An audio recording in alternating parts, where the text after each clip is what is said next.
To talk about this topic today because all of us in business and whether you're a for-profit business or whether you're in ministry or a church, Doug and I have had a great time talking about this topic, is we're all dealing with people, and we're dealing with ourselves first, but we're also dealing with others.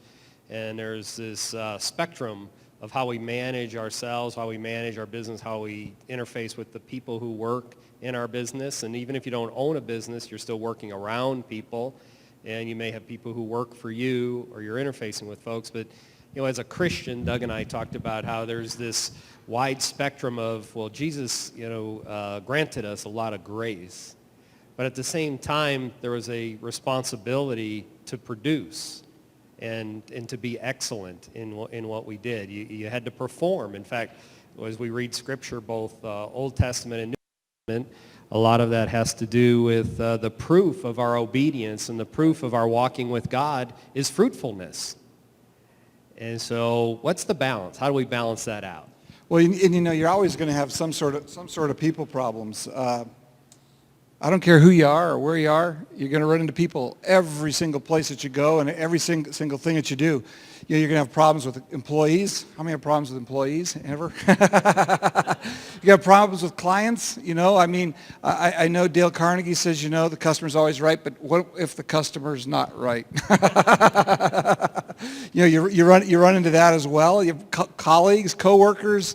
It's a people business. No matter what you do or what you manufacture, it is a people business. And how do you balance the grace message versus performance? Because it doesn't matter whether you're a church or whether you're a business. You got to, number one, get things done. And let's face it, cash is king. Everybody's got to somehow generate cash and generate profits for your stockholders, your shareholders in a church. For our constituents. Churches have to have money to pay the bills and do things. So it goes all the way around, Jim. It for sure does.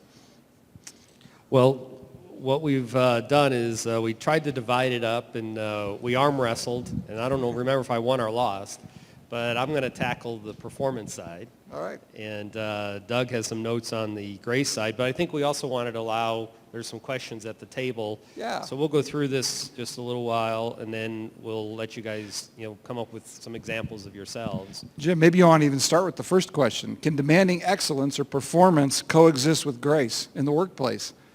Why don't you guys kick that around? We'll give you a couple of minutes, and then we'll go. Can it coexist? What's the difference between performance and giving grace? What do you think? We'll let you talk about it. With you just a few points that we came up with, and then we'll go back and have a little bit further discussion here. On the performance side, we talked about coming up with some scriptures, and there's many scriptures on both sides, but I picked a couple out on the performance side. And the first one is Luke 14 that jumped out at me, 14:28. And if you don't know it by number, you know it by story, because Jesus is speaking, and he said that suppose one of you wants to build a tower. Won't you first sit down and estimate the cost to see if you have enough money to complete it? We could think, well, maybe that's about money, but then he goes on. He said, for if you lay the foundation and are not able to finish it, everyone who sees it will ridicule you. And to me, I think that also speaks to when you begin a program, when you operate a business, you have to finish it. And unfortunately, so many times in Christian business, you hear horror stories about the Christian providing the worst service and not the best service. And then I'll give two out of John. John 17:4, which is one of my favorite verses, is Jesus is getting ready to go to the cross, and he's given his final instruction, which I love John 17. I go there almost every week, because, I'm sure, like the rest of us, this is it. This is what you got to get. But in John 17:4, Jesus is saying, I finished the work which you gave me to do. And he's, wrapping up his life on earth, saying, I finished the work you gave me to do. You think, well, that's good for Jesus. But then in 17:18, he says, as you sent me, Father, I'm sending them. And I think, we have a responsibility now to finish the work he gave us to do, just as he finished the work he came to do. Well, you think about it, on the other side, Colossians 3:16 and 17 says this. It says, let the word of Christ dwell in you richly with all wisdom, teaching and admonishing one another in psalms, hymns, and spiritual songs, singing with grace in your hearts to the Lord. And whatever you do in word or deed, do it all to the name of the Lord Jesus, giving thanks to God the Father through him. I mean, doing all in the name of the Lord Jesus. So back to our discussion question. What do you think? I mean, can grace and excellence coexist in the marketplace? How many say yes? How many say no? How many say don't know? So how do you find the balance? I mean, take some scenarios. You have an employee issue. Maybe he's not quite performing what you want him to do. He's not getting the job done. How do you deal with that? What does grace say and what does performance say? Jim? Yeah, and as we looked at this early on as we were beginning the kingdom business, the Lord put a concept into my heart that came back up at this time, dealing with people. And it was the 3 C's of people. And actually I've seen some other people have something similar. But when we look at hiring people or when we look at mentoring people or training people, we look for these 3 C's. The first one is competence. The second is character. And the third is commitment.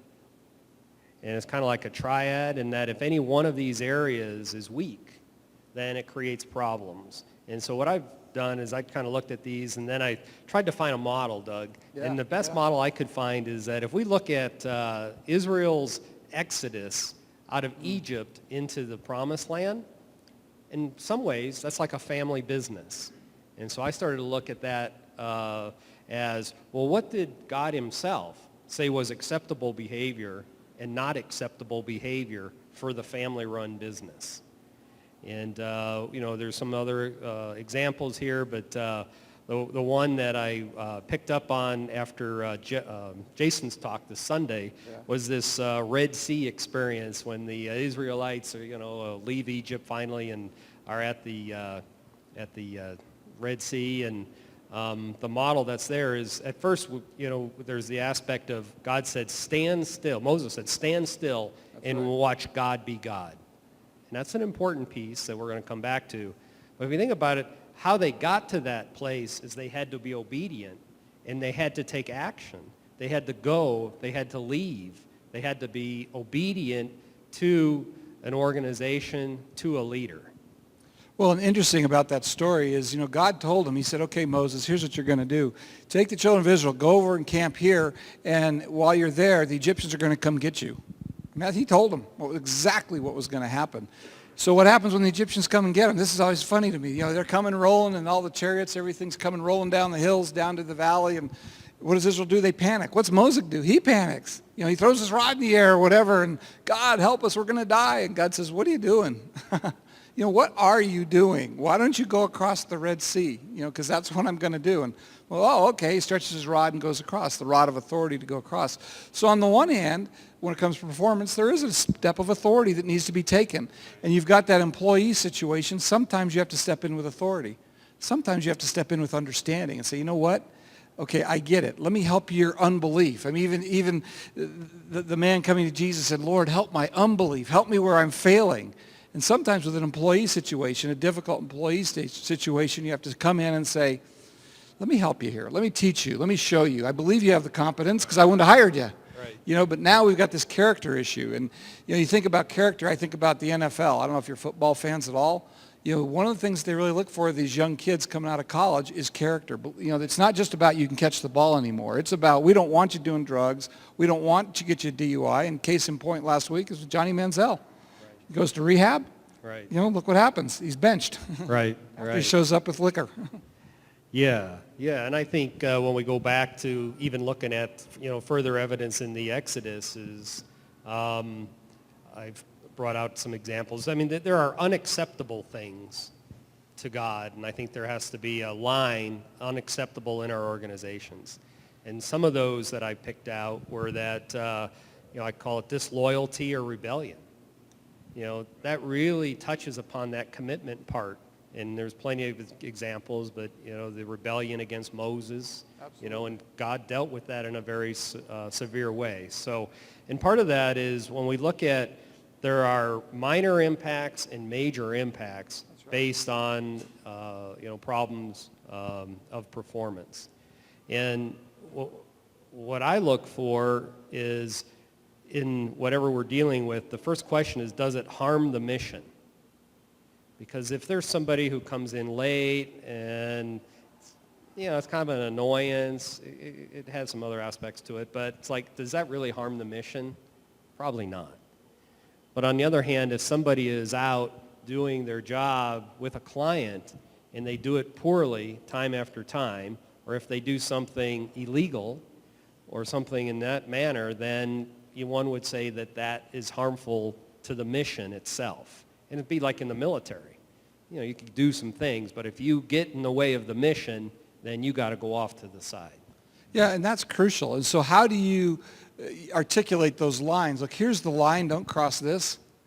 But so often it's the gray stuff. It's that average employee. It's that average thing, the thing that's not catastrophic. In some respects, the catastrophic issue is an easy one to handle because we all know what to do with it.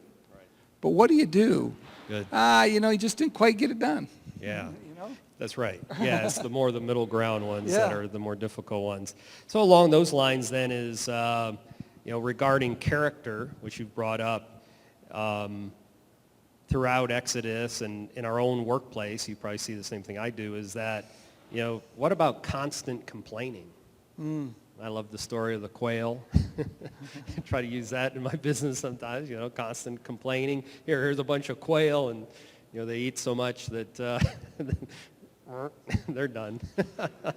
But, there's an area of middle of the road, in obedience to God's ways, and there are plenty of examples there, regarding water from the rock, which we've talked about before, is that, as it relates to this topic, is that, there was a need that needed to be provided, a need for the people. And Moses, in listening to God the Father, was able to provide, by his obedience, that water to the people. And it occurred twice. And I think what that shows is that just because there's murmuring and complaining, first thing we as leaders have to look at is there something we're to do in obedience to God. And then we know the consequence of being disobedient. Moses didn't get to possess the promised land, to enter the promised land.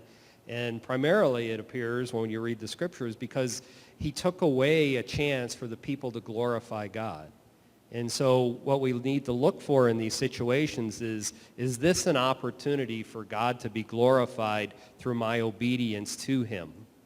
Well, and interesting, let me just tell you a story. We had an employee, ended up being a long-term employee, but at one point it looked like it was not going to be so long-term. But it was one of those complainers. It didn't matter what we did or what the church did or how we accommodated it it didn't matter. This person was unhappy. So finally I took this person aside and I sat down just one-on-one. I said, look, obviously you're not happy here. It's coming out in every way. You're jumping on people. You're snapping at them. Our congregation calls in. You're snapping at them on the phone. You're snapping at coworkers. Even your boss, who you're supposed to be working with, your pastor, it's not working. I said, talk to me. Tell me a little bit about what's going on. And this person did and shared some things. And, Jim, I sat down and prayed with her. And for a long time, she was okay after that, for a long time. Now, unfortunately, she lapsed back into some of those habits, some of those old habits, and we had to go back a couple times. And she eventually retired. But, we were able to exhibit grace as opposed to, this is a complainer, let's just get him out of the way, which is typically, in many businesses, the first reaction. They don't like what we're doing, get them out of here, get somebody else. Yeah, that's a good example. I think we've had plenty of examples similar to that in our business. And I think it would be a mistake to be so rigid in dealing with our people that, that it's only a performance relationship, I think is maybe also what we're talking about. And that, because the message then is not just to that person, it's to everybody else. And then we have soldiers who are really just following order. And really what we want is we want people that are committed and bought into our mission and our values and our business so that they're out looking themselves as to how they can better serve our clients, which is the highest priority. At the end of the day, for every business and ministry as well, is serving those customers and clients. And at the end of the day, is as leaders or managers, we're not always at the front line. And we don't want soldiers. We want people who are part of our family that share the same vision and mission and how it gets done. And that's where also, when that gets violated, where somebody goes out and reminded when Jethro meets with Moses and Moses is trying to settle all the disputes of, there were like 3 million people or something like that. Oh, yeah. I imagine this line way out over the thing. And Moses is sitting there saying, okay, Jim, bring me your problem, do this. Ed, bring me yours, do this. John, bring me yours, do this. Sarah, now you got to do this. I mean, can you imagine? Yeah. Can you imagine that? If I get one a month, I'm in trouble. I feel overwhelmed. But I was thinking, so Jethro's advice and what Moses does is he looks for to select capable men and women, meaning that they have competence, but that fear God, that know God, and that are trustworthy and hate dishonest gain. And in our business, that's what I see as one of the go-no-goes with people and how we try to instruct them is if somebody has a dishonest heart and is out for dishonest gain, then that's only going to lead to problems for them and for us. And so we try to, address that right away. And in our business, it would mean, actually it goes both ways. I mean, it means looking out for the interests of the company, but it goes so far as to look out for the interest of the customer. And that is, we have an incident right now where we did part of the work, and then because of some site conditions, there was a decision made to not do the other part of the work. And yet we billed for it. And the client, which is a state agency, is like, well, I don't agree with this. This is wrong. And the person who made that decision, is like, well, let me go dispute that. Let me go try to, get our money. And I said, no, you didn't do the work. Why should we get paid for work we didn't do? So no, we're going to take the loss on that work because it would be dishonest gain. And I think if we communicate that and we demonstrate that in our organizations, then hopefully we can, minimize any kind of that problem occurring. Well, I think Jim brings up a good point. From the grace standpoint, I mean, there are times where you got to step back and say, you know what, in this case, this is going to hurt my profitability, but it's the right thing to do. And so that value has got to run all the way through your organization, whatever it is, be it honesty, be it integrity, whatever that is, it's got to run through. And sometimes it hurts. If you're dealing with employees or you're dealing with clients or something, sometimes it's tough to say, oh, man. And even maybe you're right. Maybe if you did do the work and they won't pay. And you sit down and you say, okay, I'm going to sue them. I'm going to do this. I'm going to do that. Well, okay. I don't know. You really have to weigh those things out. We had a situation. We used to own a television station over here, and we were negotiating. We'd bought it. We'd run it for about 3-4 years, and we were negotiating the sale of it. And we negotiated the contract. Contract was done, inked, signed, all done, all good stuff. We all agreed to the terms.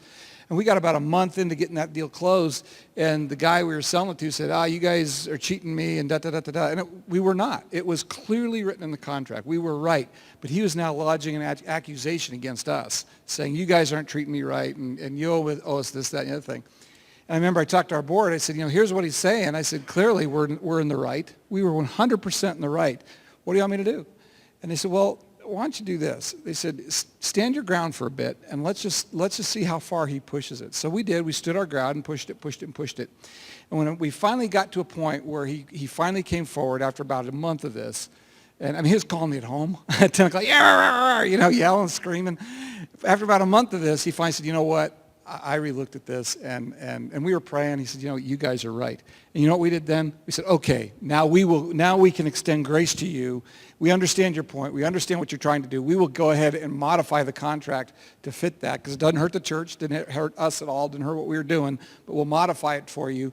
But there's no way we're going to do it when you're screaming at us. We're just not going to do it. What we wanted was a softening and an acknowledgement, which we did get, extending grace and modifying it on that half. Yeah. So, Well, and part of running your organization and your business is that as committed to the kingdom is that we need the presence of God.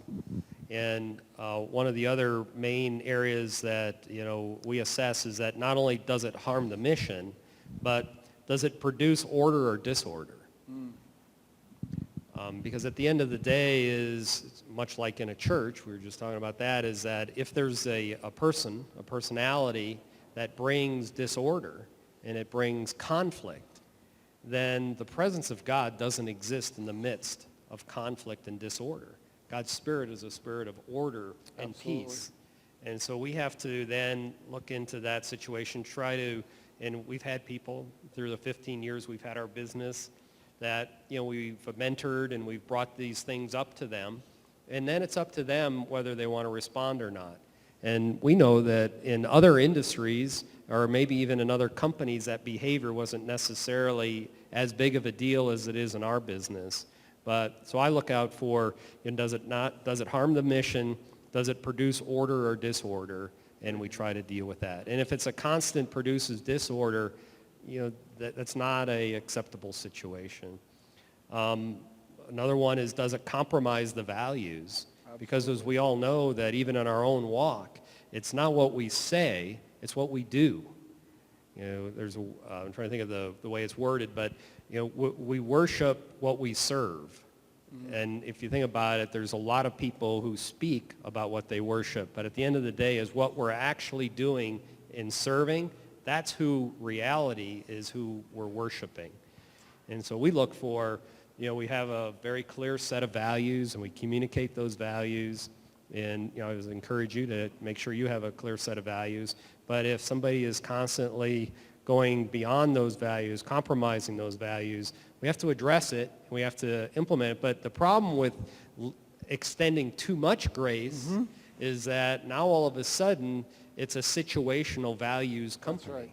And it can't be, because the values have got to remain consistent for everybody, and we're all accountable to the values. Well, and the lawyers out there, your lawyers are going to tell you, if you have a policy, you need to follow it. Am I right, Kit? If you have a policy, you need to follow it. Isn't that right? So if you've got some sort of a policy and now you want to extend grace beyond it, you've got to be very, very careful what you do and how you do it, because you will get yourself into trouble.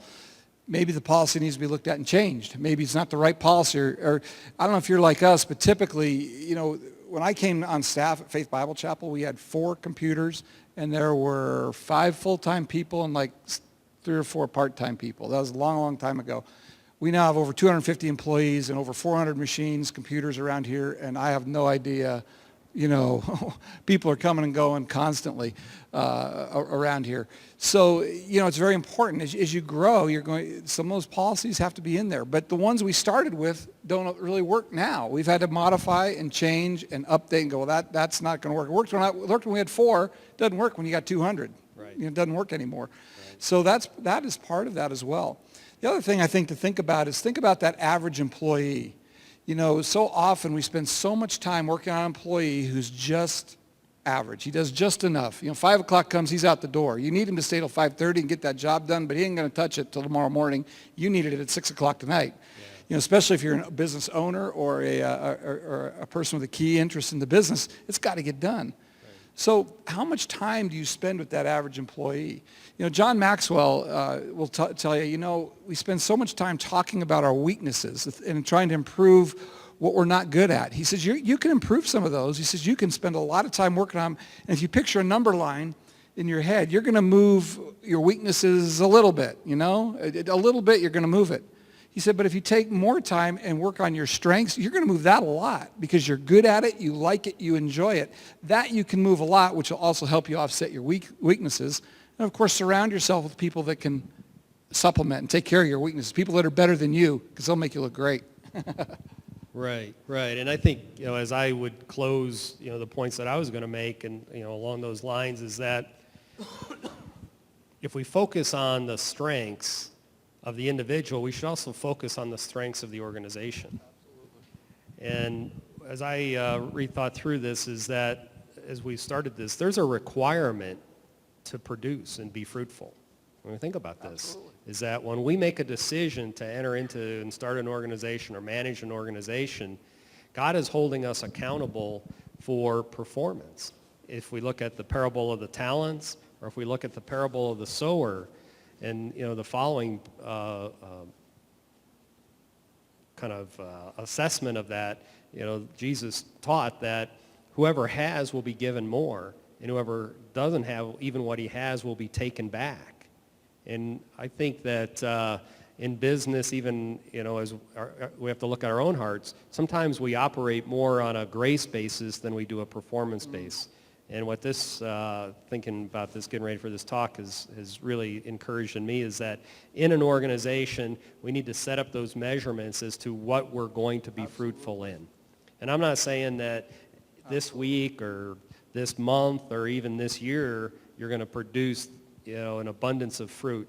But in my experience and in my walk with the Lord for 15 years in business, if you make a commitment to follow the Lord, and if you are dutiful and a good steward and you implement God's values, God's systems, and God's way, you have to produce. It's the law of the kingdom. And that's where Jesus, when in front of these parables, says, I'm giving you the secret to the kingdom. Don't lose. I'm going to teach on this a little later, so I'm only going to give you a little bit. I'm giving you the secret to the kingdom. If you don't get this, you won't get anything else. And part of it is this message. You have to produce the fruit.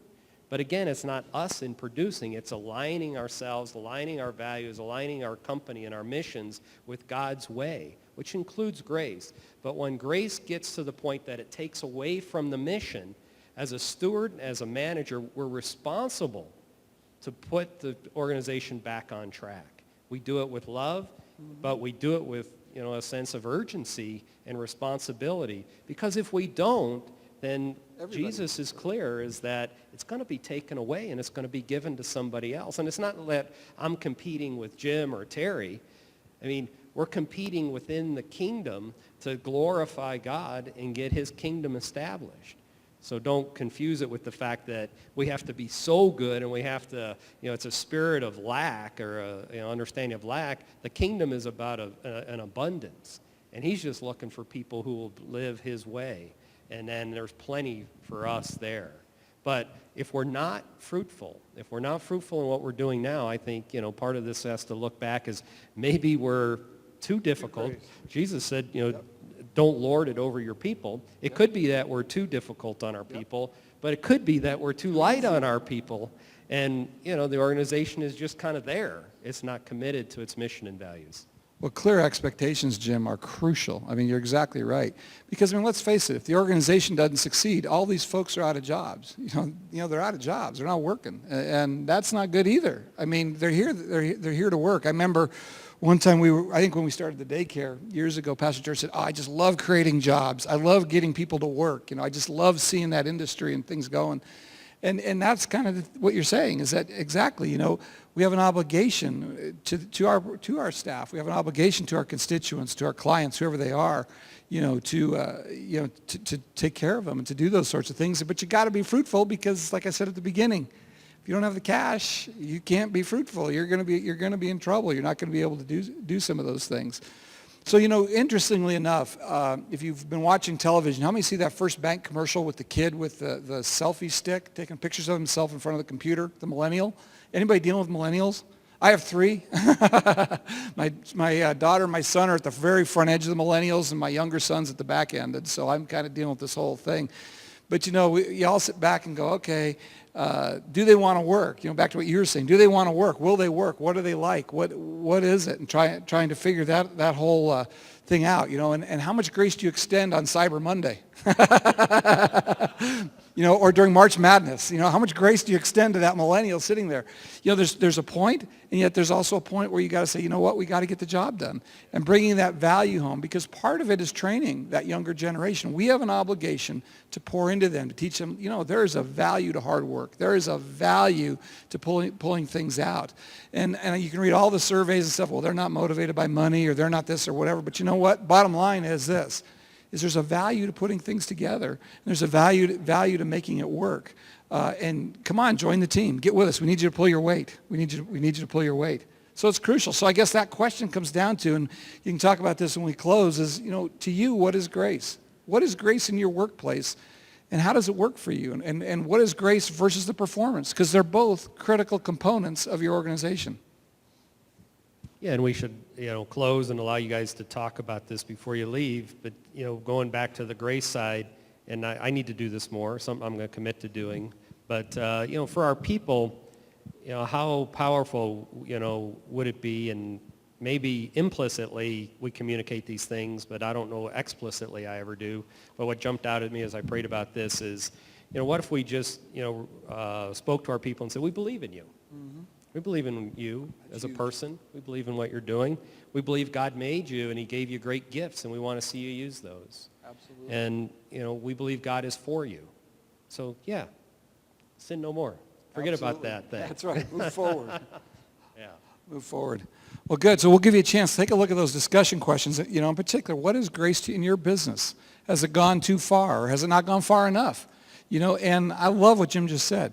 We believe in you, and we want the best for you. Why? Because our Father in heaven wants the best for us. Jeremiah 29. I know the plans I have for you. They are good plans, good things. I'm not thinking bad thoughts. Jesus does not think bad thoughts about us. He does not. He wants us to think good thoughts. Walk with me, because I'm going to bless you. I'm going to pour out my hand upon you. I will change you. Just draw close to me. So we'll give you a chance. Go ahead. There you go. Thank you. Lord bless. Have a great week.